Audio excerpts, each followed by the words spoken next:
পৃথিবীর সর্বকালের সবচেয়ে ভয়ঙ্কর সর্বশ্রেষ্ঠ ত্রাস অ্যাডলফ হিটলার। কেন তিনি প্রায় ৬০ লক্ষ ইহুদিকে হত্যা করেছিলেন? তার এই নিষ্ঠুর হাত থেকে কেউ বাঁচতে পারেনি। আপনি জেনে অবাক হবেন, মৃত্যুর মাত্র কয়েক ঘন্টা আগে এই মানুষটাই একটি গোপন চিঠি লিখে গিয়েছিলেন। কেন তিনি সেই চিঠি লিখেছিলেন? কেন তার মৃত্যুর মাত্র ২৪ ঘন্টা আগে তার প্রেমিকা ইভাকে বিয়ে করেছিলেন? আর কেন তার স্ত্রীও তার সঙ্গে বিষ খেয়ে আত্মহত্যা করলেন? এই ভিডিওটি সম্পূর্ণ দেখার অনুরোধ রইল।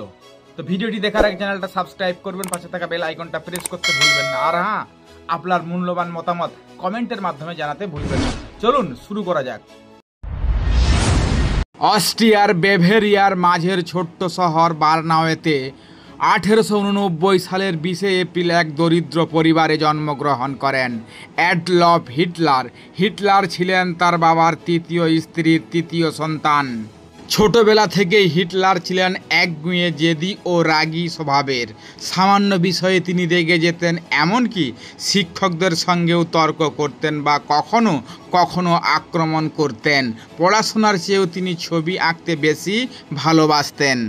প্রথম জীবনে স্কুলে ভর্তি হলেও অর্থের অভাবে শেষ পর্যন্ত পড়াশোনা চালিয়ে যেতে পারেননি। মা মারা যাওয়ার পর হিটলার সব সম্পর্ক ছিন্ন করে চলে যান ভিয়েনা শহরে। সেখানে তিনি প্রথমে দিন মজুরের কাজ শুরু করেন। কর্মজীবনের শুরুতেই তিনি বুঝতে পারেন এই পৃথিবীতে ইহুদিরা অন্য ধর্মের মানুষকে শান্তিতে কাজ বা বসবাস করতে দেবে না। তখন থেকেই তার মনে ইহুদিদের প্রতি গভীর ঘৃণা আর বিদ্বেষ জন্ম নিতে শুরু করে। ভিয়েনায় থাকাকালীন সময়ে হিটলারের মনে প্রবল ইহুদি বিদ্বেষ জন্ম নিতে শুরু করে। ১৯১২ সালে তিনি ভিয়েনা ছেড়ে মিউনিখে চলে যান। সেখানে তিনি অনেক কষ্ট ও দুঃখের মধ্যে ২ বছর কাটান। ১৯১৪ সালে প্রথম বিশ্বযুদ্ধ শুরু হলে হিটলার সৈনিক হিসাবে যুদ্ধে যোগ দেন।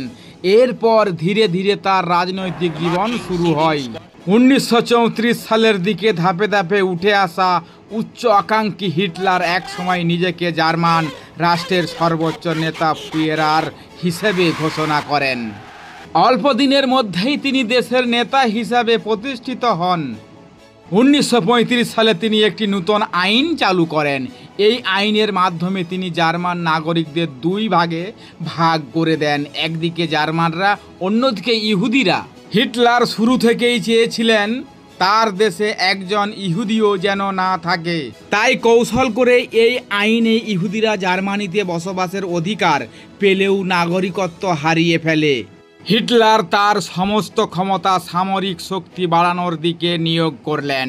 তিনি বিশ্বজয়ের স্বপ্নে মগ্ন হয়ে পড়লেন। ১৯৩৯ সালের ১ সেপ্টেম্বর জার্মান বাহিনী তাদের পাশের দেশ পোল্যান্ডকে আক্রমণ করে। সেই দিন থেকেই শুরু হয়ে যায় দ্বিতীয় বিশ্বযুদ্ধ। বিশ্বজুড়ে একের পর এক ইহুদি জনগোষ্ঠীর ওপর হত্যা অভিযান চালাতে থাকে জার্মান বাহিনী। একই সাথে হিটলার একটির পর একটি দেশ দখল করতে থাকেন। মাত্র ৩ বছরের মধ্যেই হিটলার প্রায় ৬০ লক্ষ ইহুদিকে হত্যা করেন।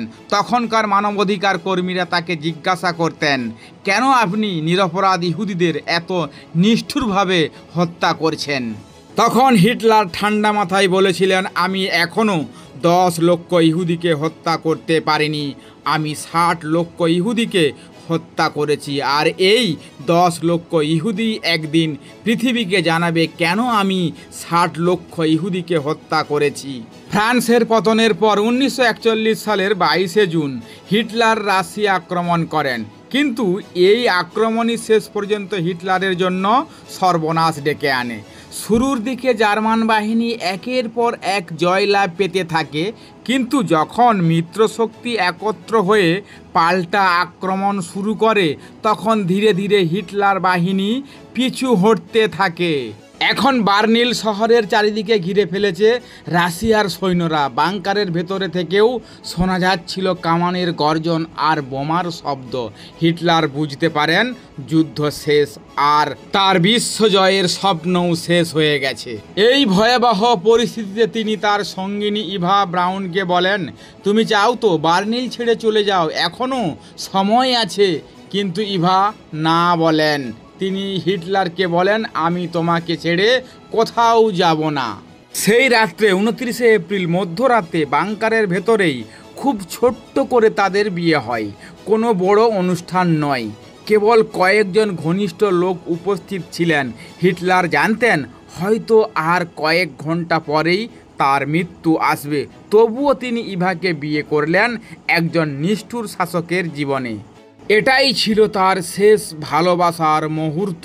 30শে এপ্রিল বিকাল 3:30 যখন রাশিয়ান সেনারা বাংকার থেকে মাত্র 500 মিটার দূরে, হিটলার বুঝতে পারেন সব শেষ। তিনি বলেছিলেন, আমার মৃত্যু যেন পৃথিবীর হাসির খোরাক না হয়। তারপর পিস্তল তুলে তিনি নিজের কপালে গুলি করেন আর ইভা ব্রাউন সায়ানাইড খেয়ে আত্মহত্যা করেন। তাদের দেহ সঙ্গে সঙ্গেই পেট্রোল ঢেলে পুড়িয়ে ফেলা হয় যেন শত্রুদের হাতে না পড়ে। গোটা বিশ্ব যখন ধ্বংসের খেলায় মেতে উঠেছিল, ঠিক সেই সময় নিজের জীবনটাকে শেষ উৎসবের মতো সেলিব্রেশন করলেন হিটলার। ইতিহাসের পাতায় আজও সেই মুহূর্ত সাক্ষী হয়ে আছে। ভিডিওটি শেষ পর্যন্ত দেখার জন্য সবাইকে অসংখ্য ধন্যবাদ। দেখা হবে নেক্সট ভিডিওতে।